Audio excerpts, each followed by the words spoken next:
Welcome to the Walnut Sports Show, still the stupidest name for a sports show ever invented. My name is Sonny Vega, and I'll be your host, if that's okay with you. If it's not, I really don't care. As we proceed, I got one game that I'm in love with for tonight.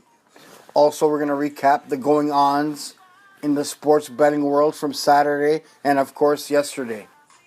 Also, we're going to talk about the Westgate Super Contest from Las Vegas, Nevada. So let's go. Let's get started. Let's get this done. Saturday, 2-0. Both Walnut picks cashed in. I gave the over in the Lakers game over 200. We got it done.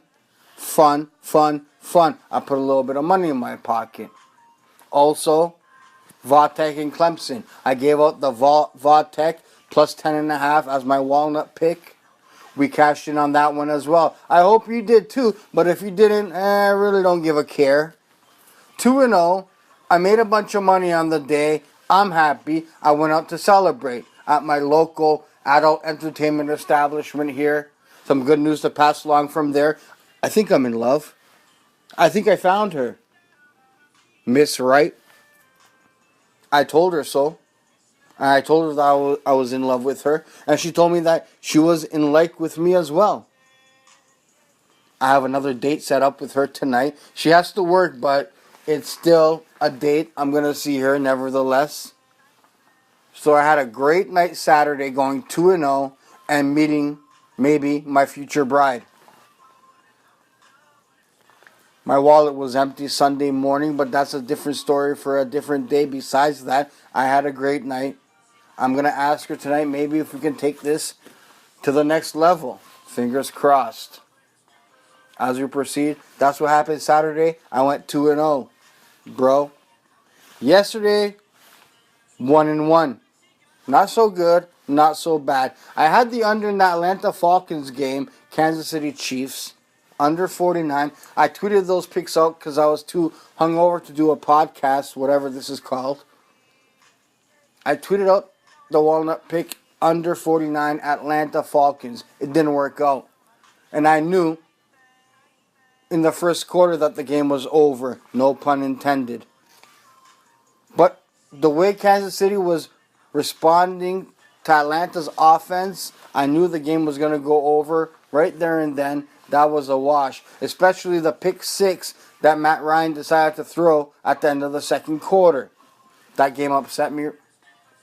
Also, salt in the wounds, I had Atlanta Falcons -4 in the Westgate Super Contest, which didn't work out as well either. Now, I'm glad the Atlanta Falcons lost, though. As a favorite, if you're not going to cover, go fuck your mother. That's what I've always said. Am I right? Of course I am. I always am. Moving forward, I gave up the New England Patriots on the money line, -750. So I made some money on that game, 1-1. And I know what you're saying. Oh, Patriots on the money line, -750, blah, blah, blah. Whatever, man. I had the stones to play it. -750. So I made some money. I don't know what you did. I hope you made some money. But if you didn't, I really don't give a shit. I'm telling you about me and my business. What you do with your business, I don't care. So say what you want. I made a raw, how do you pronounce that? Abbreviation. I made a return on investment. Roy, it's a word. Whatever. I made a return on my investment. I hope you did too. Now moving on to the Westgate Super Contest, Las Vegas, Hilton, LVH from Las Vegas. Currently, I'm 2-2. Not a good day. Not a good day at all. I had the Atlanta Falcons, wrong. Detroit Lions, cha-ching. And then moving on, Jacksonville Jaguars. Don't get me started on that fucking team, I swear to God. Horrendous pick that was. I lost that one as well, and then we moved on to the Arizona Cardinals, barely getting it done, but getting it done nonetheless, 2-2. Currently, I dropped from 29th spot. I'm tied for 49th spot. But guess what? What?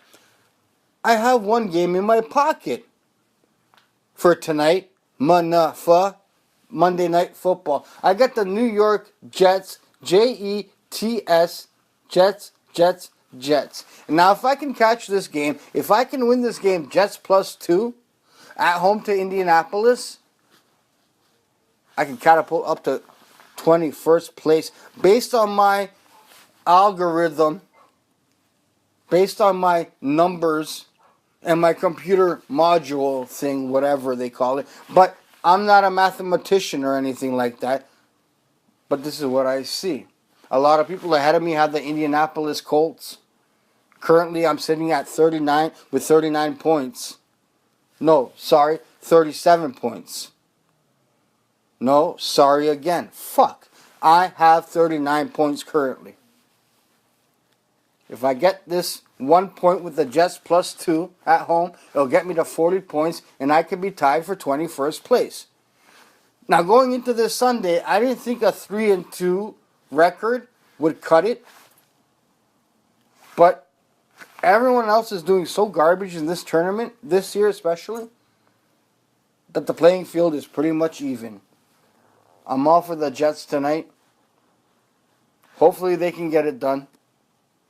And it'll improve my standings from last week from 29, which I couldn't believe. So if they started out bad, it continued to be bad. And then when I checked the rankings, footballcontest.com, at footballcontest on Twitter, it wasn't so bad. So let's go Jets tonight for the LVH Super Contest. Sorry, Westgate, whatever the fuck it's called, man. Fuck. Westgate Super Contest, alright? Fuck. I have my my producer, waving his hands, correcting me every fucking time. Fuck, I hate this fucking guy. Now, I don't even know what I was saying. Moving on. I need the Jets tonight. That's it. What? Moving on. Let's recap some of the going-ons from yesterday in the NFL. Let's start with the most recent game that was played. It's still fresh in my memory. From all the boos, I still remember it a little bit. We had the Carolina Panthers at the Seattle Seahawks. This game was a waste of time. I had no play on it. However, in regards to the Westgate Super Contest, I wanted Carolina Panthers to cover the 6.5 because I had a lot of people ahead of me in the standings that had Seattle. But, yeah, didn't quite work out. It was a joke. I even wanted to watch the game from a fan of football aspect of it. But, yeah, not quite at all yet again. So Cam Newton, they announced the starting lineups, yada, yada, yada. Cam Newton is the quarterback, the QB of the Carolina Panthers, apparently. Apparently not for the first play of the game. Derek Anderson comes waltzing out. He takes the fucking snap.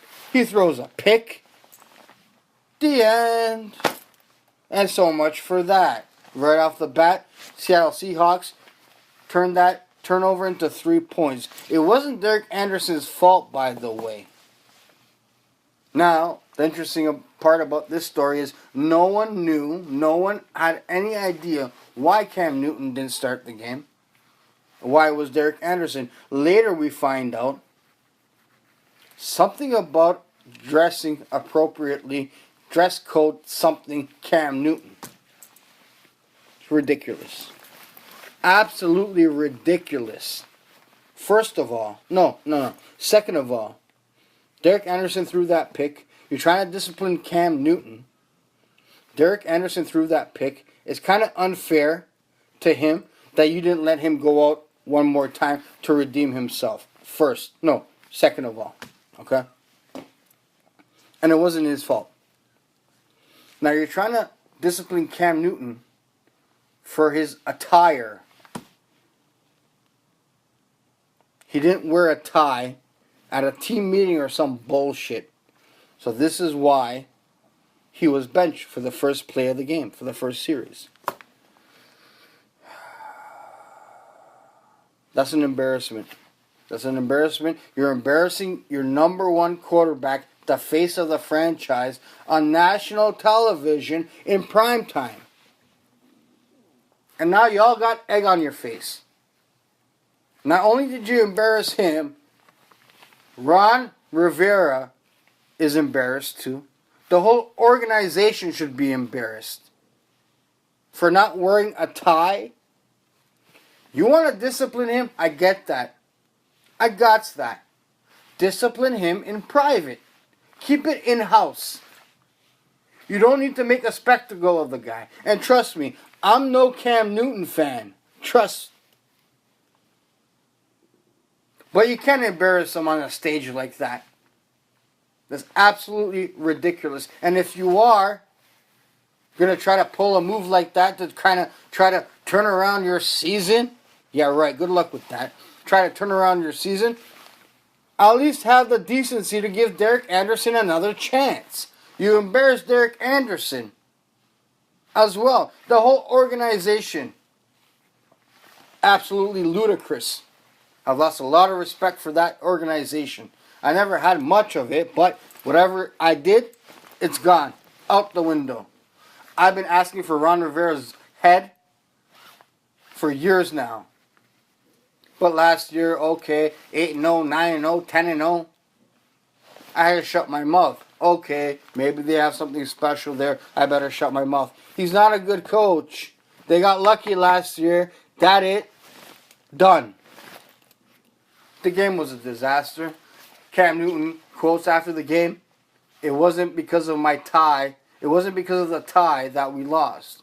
No, you're right, Cam. It wasn't because of the tie that you lost. Because you lost by 33. It wasn't close to a tie. It's ridiculous. Moving on, moving forward, Seattle Seahawks look great. Yada, yada, yada. Everyone in the Westgate Super Contest cashed in. I had no play on the game like I mentioned. Moving on, the Jacksonville Jaguars. Where do I start with these fucking guys? They got jacuzzis in the stadium first. What does that tell you? Exactly. It's not a pool party, guys, in Vegas. Because a pool party in Vegas is a much, much, much more interesting. I had them in my Westgate Super Contest. I broke a few things. I'm not going to lie. I did break or crack a few things I haven't seen yet. But Blake Bortles? Horribles. He's absolutely ridiculous. I don't know where he came from. I know he went really high in the draft. I don't know stats that much. But I see what I see on TV, and that's what I knows. Blake Bortles, get your money back, get your draft pick back, pin a fucking receipt on his head, and try to bring him back to Walmart or wherever the fuck he came from, because he's a piece of shit. He's garbage. He looks like a crackhead. I know he was partying out Saturday night. I know it. But my picks with my proxy at football contest, they're already submitted. Too bad, too sad for me. Another thing I don't get is that coach, he's an idiot too. That whole organization needs to be wiped. Go to the CFL or something, where you guys can be 500. You're a disaster. In the fourth quarter down by 7 on a 3rd and 2, you need to already determine that you're going to go for it on 4th down before you snap the ball on 3rd down. Why? I'll tell you. It opens up your playbook. On 3rd down and 2, they make this throw. It's ridiculous. It's tough. Bortles ain't going to make that throw, first of all. Tom Brady can't make that throw. Tom Brady can make that throw, but he's not Tom Brady.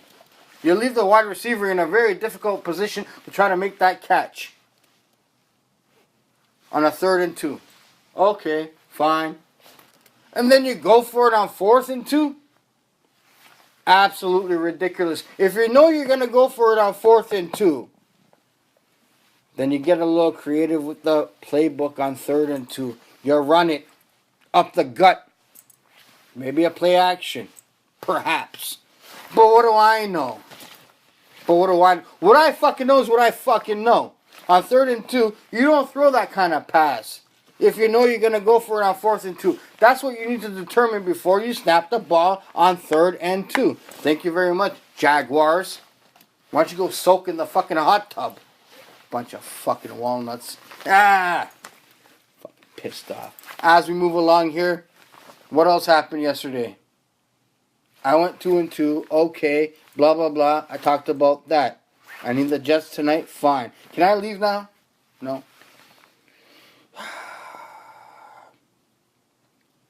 Odell Beckham.